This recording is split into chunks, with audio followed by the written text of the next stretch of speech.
right? We're going to read it on day 199 in a row from July the 17th.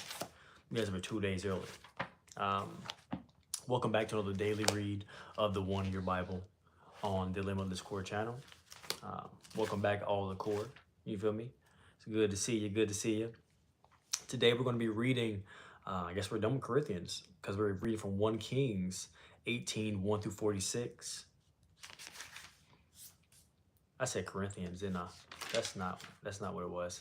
But, and then we're going to follow it up with Acts 11, 1 through 30. And then Psalms 135, 1 through 21.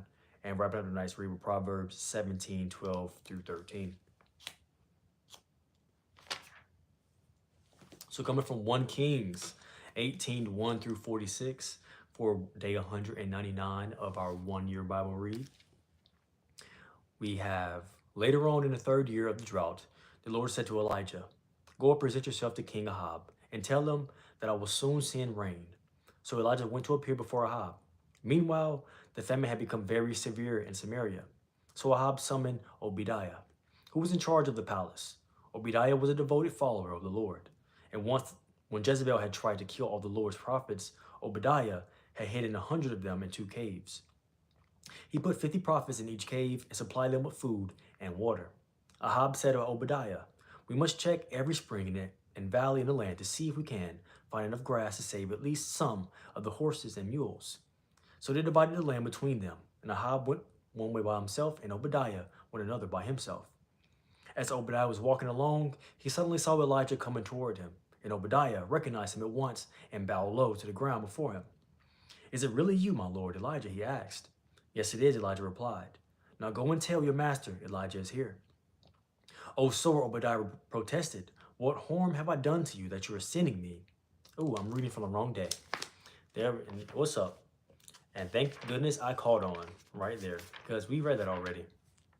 I was like, Kings. We already read Kings. let's actually read from where we're supposed to be reading from today. What's up, Jamie? Welcome to the chat. That was not where I was supposed to be reading. What we're actually supposed to be reading today is from 1 Chronicles 24, 1 through 26. We took it back to the past, didn't we? Then Romans 4, 1 through 12, followed up by Psalms 13, 1 through 6, and then Proverbs 19, 15 through 16. Sorry, I'm a little tired, I'm not gonna lie, but that's no excuse. Now, Proverbs 19, 16 at the very beginning, at the top here. If you guys can read that. I know it's not the best lighting in this room. And also, chat, don't forget to double tap the screen to like the stream. "Now keep the commandments and keep your life. Despising them leads to death." Proverbs 19, 16. Now 1 Chronicles 24, 1 through 26. This is how Aaron's descendants, the priests, were divided into groups of service. The sons of Aaron were Nadab, Abihu, Eleazar, and Ithamar. But Nadab and Abihu died before their father, and they had no sons. So Eleazar and Ithamar were left to carry on as priest. With the help of Zadok, who was a descendant of Eleazar, and Ahimelech, who was a descendant of Ithamar, David divided Aaron's descendants into groups according to their various duties. Eleazar's descendants were divided into 16 groups, and Ithamar's into 8. For there were more family leaders among the descendants of Eleazar. All tasks were assigned to various groups by means of sacred lots, so that no preference would be shown. For there were many qualified officials serving God in the sanctuary from among the descendants of both Eleazar and Ithamar. Shemaiah, son of Nethanel, a Levite, acted as secretary and wrote down the names and assignments in the presence of the king. The officials, Zadok the priest, Ahimelech, son of Abiathar, and the family leaders of the priests, and Levites. The descendants of Eleazar and Ithamar took turns casting lots. Let me read chat real quick. How you doing, Pedro? Welcome to the chat. Nice to meet you, man. And thank you for the like on the stream. The first lot fell to Jeharib. The second lot fell to Jediah. The third lot fell to Harim. And the fourth lot fell to Serarim. The fifth lot fell to Mikajai. And the sixth lot fell to Benjamin. The seventh lot fell to Hakuz. And the eighth lot fell to Abijah. The ninth lot fell to Jeshua. The 10th lot fell to Shechaniah. The 11th lot fell to Elishib, and the 12th lot fell to Jachim. The 13th lot fell to Hapu, and the 14th lot fell to Jeshibiah. The 15th lot fell to Bilgah, and the 16th lot fell to Immer. The 17th lot fell to Hazur, and the 18th lot fell to Abizis. The 19th lot fell to Patiah, and the 20th lot fell to Jezekel. The First lot fell to Jachin, and the 22nd lot fell to Gamul. The 23rd lot fell to Deliah, and the 24th lot fell to Mosiah. How you doing, Cecile? Welcome to the chat. Each group carried out its appointed duties in the house of the Lord, according to the procedures established by their ancestor Aaron, in obedience to the commands of the Lord, the God of Israel. These were the other family leaders descended from Levi. From the descendants of Amram, the leader was Shabul. From the descendants of Shabul, the leader was Jedediah. From the descendants of Rahabah, the leader was Ishiah. From the descendants of Ishar, the leader was Shilamuth. From the descendants of Shilamuth, the leader was Jahath. And from the descendants of Hebron, Jeriah was a leader. Amariah was the second, and Jazel was the third, and Jachamim was the fourth. From the descendants of Uziel, the leader was Micah. From the descendants of Micah, the leader was Shamir, along with Ishiah and the brother of Micaiah. From the descendants of Ishiah, the leader was Zechariah. From the descendants of Merari, the leaders were Mali and Mushi. From the descendants of Jaziah, the leader was Beno. From the descendants of Merari, through Josiah, the leaders were Beno, Shoham, Zakur, and Ibri. From the descendants of Mali, the leader was Eliezer, though he had no sons. From the descendants of Kish, the leader was Jeremel.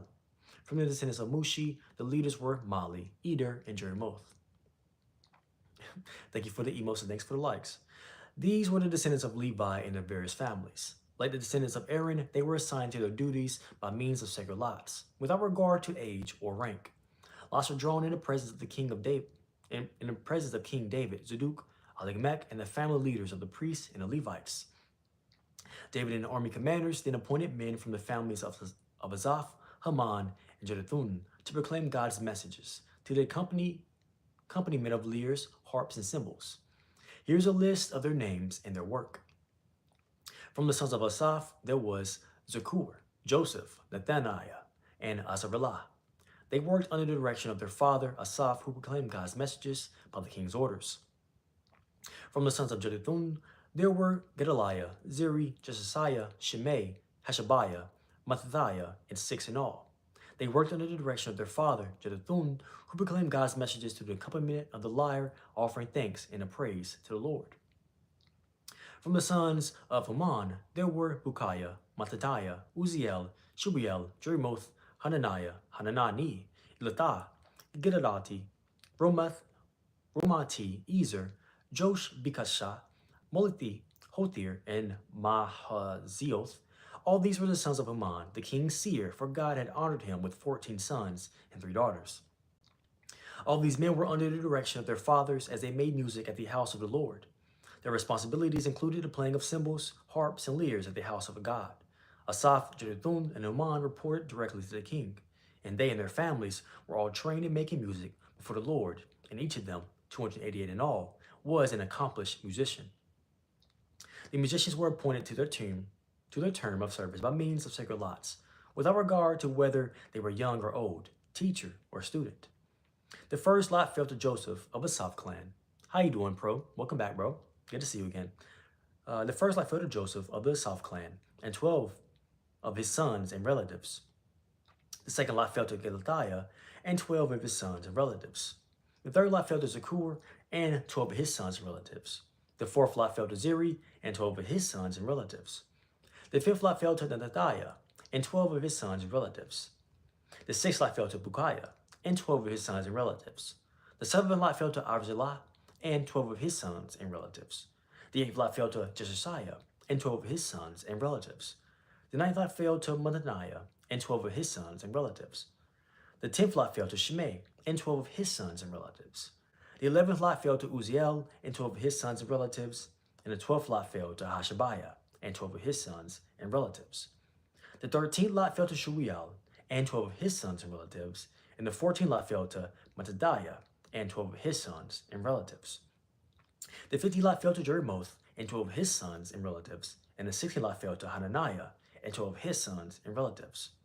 The 17th lot fell to Joshibakasha, and 12 of his sons and relatives. And the 18th lot fell to Hanani, and 12 of his sons and relatives.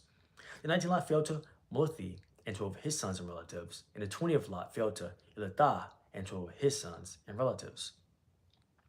The 21st lot fell to Hathor, and 12 of his sons and relatives. And the 22nd lot fell to Gadalti, and 12 of his sons and relatives. The 23rd lot fell to Mahozioth and 12 of his sons and relatives, and the 24th lot fell to Ramamti-Izur and 12 of his sons and relatives. These were the divisions of the gatekeepers. From the Korathites, there was Meshelemiah, son of Kor, of the family of Abisaph. The sons of Meshelemiah were Zechariah the oldest, Jediel the second, Zebediah the third, Jothaniel the fourth, Elam the fifth, and Johanan the sixth, and Eli Honai the seventh. The sons of Obed Edom, also gatekeepers, were Shemaiah the oldest, Jehozabad the second, Joad the third, Sakar the fourth, Nathaniel the fifth, Amiel the sixth, Issachar the seventh, and Pilithai the eighth. God had richly blessed Obed-Edom, and Obed-Edom's son Shemaiah had sons with great ability who were in positions of great authority in the clan. Their names were Ophni, Raphael, Obed, Elzabad, and their relatives Elihu and Samakiah were also very capable men. All these descendants of Obed-Edom, including their sons and grandsons, 62 of them in all, were very capable men and well qualified for the work. Meshelemiah's 18 sons and relatives were also very capable men. Hosai and the Merari clan appointed Shimri as a leader among his sons, though he was not the oldest. His other sons included Hilkiah the second, Tabaliah the third, Zechariah the fourth, and Hosai's sons and relatives who served as gatekeepers, number 13 in all. And now, chat, we're going to get into Romans 4:1 through 12. Abraham was, humanly speaking, the founder of our Jewish nation. What did he discover about being made right with God? If his good deeds had made him acceptable to God, he would have had something to boast about. But that was not God's way.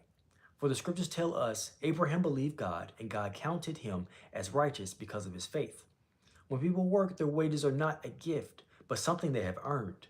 But people are counted as righteous not because of their work, but because of their faith in God, who forgives sinners. David also spoke of this when he described the happiness of those who were declared righteous without working for it. Oh, what joy for those whose disobedience is forgiven, whose sins are put out of sight. Yes, what joy for those whose record the Lord has cleared of sin. Now, is this blessing only for the Jews, or is it also for the uncircumcised Gentiles? Well, we have been saying that Abraham was counted as righteous by God because of his faith. But how did this happen? Was he counted as righteous only after he was circumcised? Or was it before he was circumcised? Clearly, God accepted Abraham before he was circumcised. Circumcision was a sign that Abraham already had faith, and that God had already accepted him and declared him to be righteous, even before he was circumcised. So Abraham is the spiritual father of those who have faith but have not been circumcised. They all are counted as righteous because of their faith. And Abraham is also the spiritual father of those who have been circumcised, but only if they have the same kind of faith Abraham had before he was circumcised. Hey, how you doing, Adam? And now, Psalms 13:1 through 6. O Lord, how long will you forget me? Forever? How long will you look the other way? How long must I struggle with anguish in my soul, with sorrow in my heart every day? How long will my enemy have the upper hand? Turn and answer me, O Lord my God. Restore the sparkle to my eyes, or I will die. Don't let my enemies gloat, saying, we have defeated him. Don't let them rejoice at my downfall. But I trust in your unfailing love, and I will rejoice because you have rescued me. I will sing to the Lord because he is good to me. And now Proverbs 19:15 through 16. Lazy people sleep soundly, but idleness leaves them hungry. Keep the commandments, and keep your life. Despising them leads to death. And now, freedom and forgiveness for the asking. Freedom and forgiveness for the asking. Freedom and forgiveness for the asking. Paul was writing so people could be freed from meaningless rules, regulations, and religious requirements. To make his point, he quoted David. David was joyous over forgiven or disobedience, and sins moved out of sight. There was joy for anyone whose record God has cleared of sin. Though in David's story, it is no wonder he was joyous over God's grace and rich mercy. Adultery and murder are serious offenses, but David is proof that they don't have to be the last word. God's forgiveness cleared away David's past. It can clear yours too. Okay, chat, we're going to turn off the camera really quickly, turn off the mic, and ask for clarity of wisdom is a sermon on the day's word, and I'll be right back.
Okay, chat, we're back.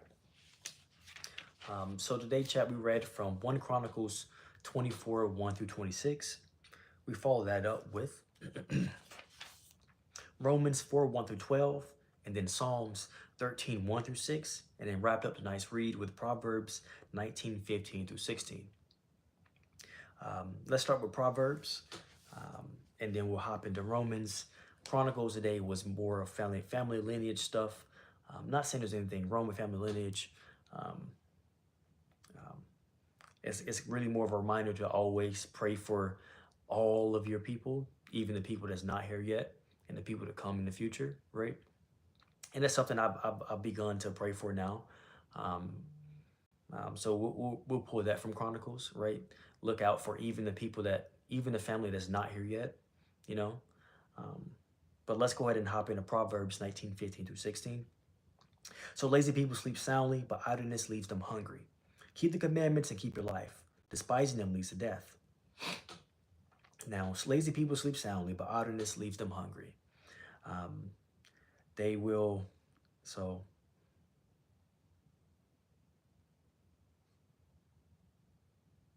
So a lazy person is just lazy, right? They're comfortable being lazy. It's not really too much deeper than that. They're just comfortable with their lifestyle, right? But the idleness leaves them hungry, right? Um, Eventually, they're gonna get up and be like, I have to do something. But since they're so conditioned at being lazy, they're not gonna have the energy to go do it. So it's gonna leave them hungry, right? It's gonna leave them always wanting something because they won't put in the effort to go do it, right? So let's stay away from laziness, right? Because we don't want to build that habit, right? And have to dig out of that hole. Um, and keep the commandments and keep your life. Despise them leads to death. Um, you know, Keep the commandments. Keep him close to you. It's just really about the commandments are really morals, right? Like your morals keep you on the right path, right? Um, Letting go of your morals can put you in some sticky situations, right? Um, and in turn lead to death. So, in the physical, in the spiritual, and whatever you want to say it, call it as, um, you know, not having a sound judgment will lead to death, right? So, but let's hop into Romans 4:1 through 12. Um, and we're talking about Abraham here today, and um, this is another this is another follow up of what we've been talking about previously in our last couple of reads about the last week, um, about God being for all the people, not just for a select people. And this from Romans today, it challenges the um, the illusion that God only looks out for one kind of people, right? This Romans 4:1 through 12 challenges that illusion that God only looks out for one kind of people. You know, before Abraham was seen as pure in a human's eyes, he was already pure in God's eyes, right? Because he had faith, right? So if you're looking for that key ingredient that you need, then it's just faith. What did it say today? Have the faith before it happens, right? So have the faith before it happens, right? Keep the faith. Have the faith before it happens. And it's definitely way more likely to happen, right? So have the faith before it happens. It's really the message from Romans 4:1 through 12. You know, speak it as though it were, right? So don't speak. I wrote this in my notes earlier. Don't speak evil things because you're speaking it as though it were, right?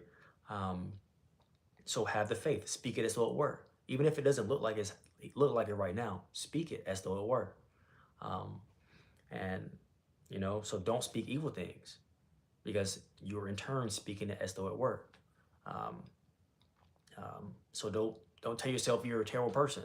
You're speaking it as though it were. Tell yourself, hey, maybe I made a mistake, but I can bounce back and make the right decision next time, right? When I get the opportunity, the next time I'll make the right decision, right? Or um, if you beat up on yourself because you didn't go to the gym this morning, right? Well, still go to the gym today, and you still have the opportunity the next day to wake up in the morning when you wake up to go to the gym that next morning, right? So speak it as though it were. Don't cast it to the side because it's perceived to not have worked out, right? Build that faith up, build that muscle of faith, right? And keep speaking it, and watch it happen. So, have that faith before anything will happen. You got to have faith first, right? So have the faith first. So, um, and that's really going to be the end of today's 1 year Bible discussion. Um, and then we also before we end, actually, we talked about freedom and forgiveness for the asking, right? That was the name of our quoted words for tonight. Um, God is a good God. you know, God is a good God. God offers forgiveness. Forgiveness is for the taking. Just ask for it and accept being forgiven. It's the same thing as what we kind of just talked about with when you wake up in the morning and maybe you don't hit the gym that morning, so you don't beat up on yourself, right? You forgive yourself for the mistakes you made. Accept forgiveness.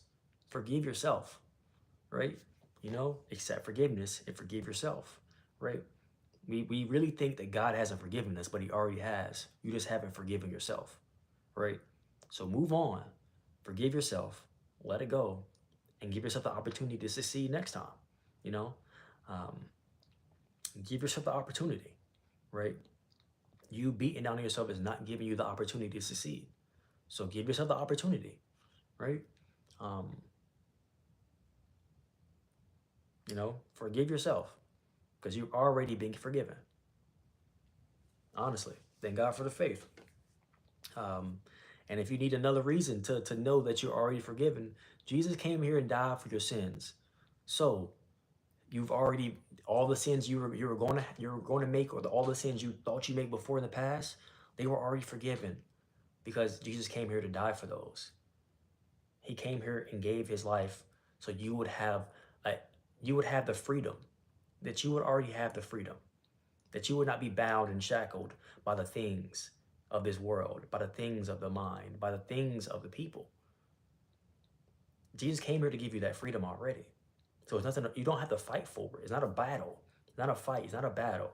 You already have it, right? Um, and just remember that. You already have it. You already have it. So just move forward with that.